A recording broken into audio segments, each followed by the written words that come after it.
Hello, Avengers.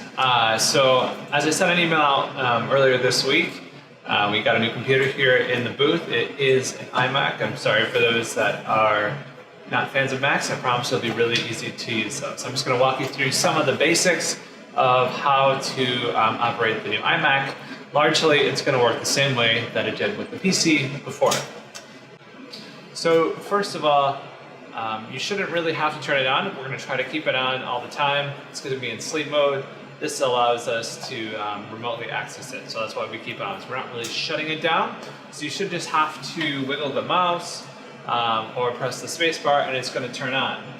The login is the same as it was before. So it's vidPC for the username and vidPC for the password.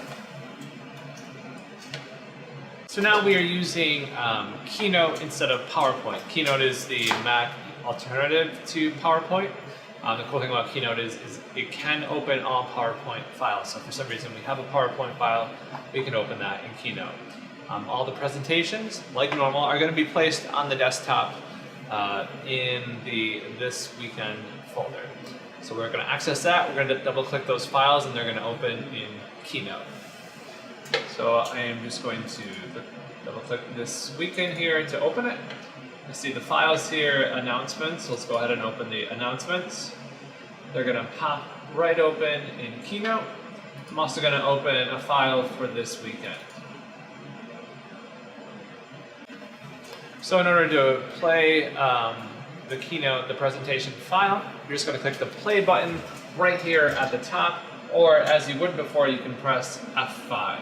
That's going to start the presentation. As we look at the presenter display here, on the left you have what's currently on the screen, on the right you have what's coming next, and at the bottom you have a spot for presenter notes, so notes can be there as well.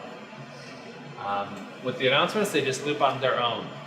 When it comes time for mass and you want to exit out of the announcements, same as you did before, you would just press escape. So I'm going to go ahead and do that, press escape, and we're out. Now I can switch over to the file for this weekend. And again, I'm going to click play. You see this weekend we're teaching a new song. Of course, that's first. Everything is in the right order. You can either click to advance the slides or use the arrow keys. So if I click, it's going to advance. Click, it's going to advance. Or I can use the arrow keys, right or left, to go backwards. Now, before, in PowerPoint, you had a list of, you could see all the slides in advance kind of in a scroll bar on the bottom. You'll notice that you do not see that here. However, they are actually there. They're tucked away on the left here. So if I take my mouse, there's a says Show Navigator here. So I click the Show Navigator and now I can see all of the slides. The trick for those that don't know about an Apple mouse, if you're used to a scroll wheel on a PC mouse, the Apple mouse has that as well. It's just using your fingers, so you would scroll the same way. So if I scroll, I can scroll through these using just the middle of the mouse. I can scroll to different parts. So this is great, obviously, when we don't do all the songs, we don't do all the slides for the songs, you need to skip to it, you would just use that. So you would do Show Navigator, and you would jump to the next slide that you want to show. You can click anywhere, and it'll get rid of that. Again, when I'm done with this, I can just press Escape, or you can use this X up here to get out of the slideshow.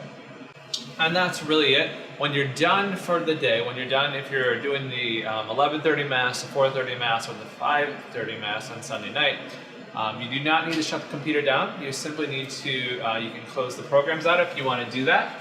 And to close the program out, you can either use this red X at the top, or in the menu bar up here, you can click on Keynote, and then Quit Keynote, or Command Q. And that will get it out.